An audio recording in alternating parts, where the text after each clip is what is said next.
warahmatullahi wabarakatuh. Halo semuanya, perkenalkan nama saya Ahmad Fauzan Azim. Saya dari Asset Management kelas A. Di sini saya akan membahas mengenai rekrutmen dan seleksi karyawan. Yang pertama yaitu pengertian dari rekrutmen dan seleksi sendiri.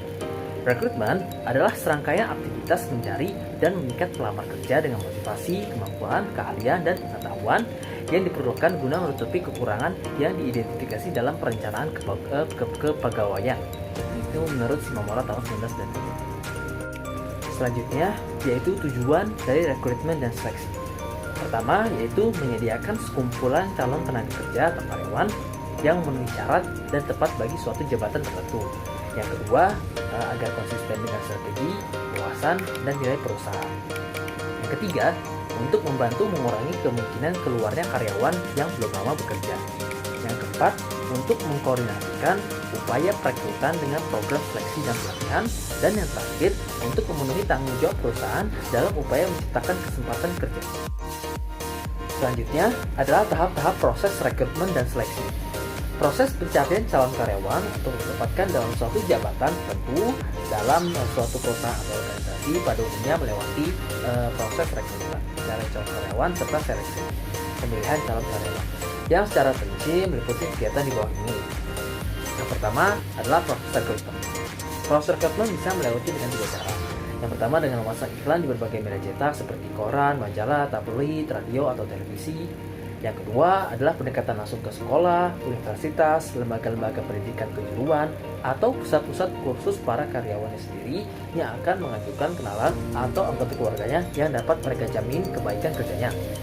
Dan yang terakhir adalah pencari kerja melamar sendiri di perusahaan-perusahaan. Selanjutnya, seleksi dari calon karyawan. Dalam seleksi calon karyawan, pertama adalah seleksi surat-surat lamaran. Menyeleksi surat-surat lamaran artinya memilih surat-surat lamaran dan mengumpulkan atas surat lamaran yang memenuhi syarat dan surat lamaran yang tidak memenuhi syarat. Setelah menyeleksi surat-surat lamaran, tahapan selanjutnya adalah wawancara awal. Dalam wawancara pendahuluan, pimpinan atau tim seleksi perusahaan mengadakan wawancara formal dengan para pelamar. Dengan demikian akan didapatkan data yang lebih komplit dan terperinci. Dengan percakapan langsung, pewawancara yang berpengalaman dan jeli dapat menggali kemampuan seorang pelamar. Dan dengan wawancara pula, akan diperoleh informasi dari setiap pelamar, kemudian dibandingkan satu persatu siapa yang paling tinggi kemampuannya untuk melakukan pekerjaannya. Setelah melalui proses wawancara, tes selanjutnya adalah ujian dari tes psikotes. Tes psikologi adalah proses menguji kemampuan mental pelamar untuk mengukur apakah mentalnya sesuai dengan apa yang diinginkan perusahaan. Berikut adalah jenis-jenis dari tes psikologi. Yang pertama adalah tes kecerdasan, yaitu mengetes kepribadian mental pelamar dalam hal daya pikir secara menyeluruh dan logis. Yang kedua adalah tes kepribadian, yaitu menguji kepribadian mental pelamar dalam hal kesediaan bekerja sama, sifat kepemimpinan, kejujuran, dan unsur kepribadian lainnya yang dibutuhkan oleh perusahaan. Yang ketiga adalah tes bakat, yaitu mengetes kemampuan mental potensial atau IQ pelamar, apakah mempunyai kesanggupan untuk dikembangkan di kemudian hari. Yang keempat adalah tes minat, yaitu mengetes jenis pekerjaan apa yang paling disenangi oleh pelamar dan mengukur apakah pelamar cocok atau antusias mengerjakan pekerjaan yang diberikan kepadanya. Yang terakhir adalah tes prestasi, yaitu mengetes dan mengukur apakah pelamar akan mampu berprestasi mengerjakan pekerjaan yang diberikan oleh perusahaan. Tes prestasi ini hendaknya dilakukan secara cermat dan mendalam untuk mengetahui apakah pelamar mempunyai mental serta kemampuan besar dalam mencapai prestasi kerja optimal. Setelah melakukan tes psikotes, tes selanjutnya adalah pemberitahuan dan wawancara akhir. Pada tahap ini, kepala bagian atau atasan langsung mewawancarai pelamar untuk memperoleh data yang lebih mendalam tentang kemampuan pelamar dalam melaksanakan tugas-tugas yang akan diberikan kepadanya.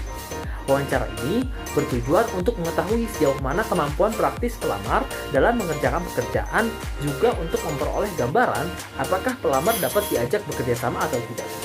Wawancara ini juga akan menentukan diterima atau tidaknya pelamar menjadi calon karyawan dalam perusahaan. Dan tahapan yang terakhir adalah penerimaan dan penolakan. Top manager akan memutuskan diterima atau tidaknya pelamar setelah memperoleh hasil dari seleksi-seleksi terdahulu.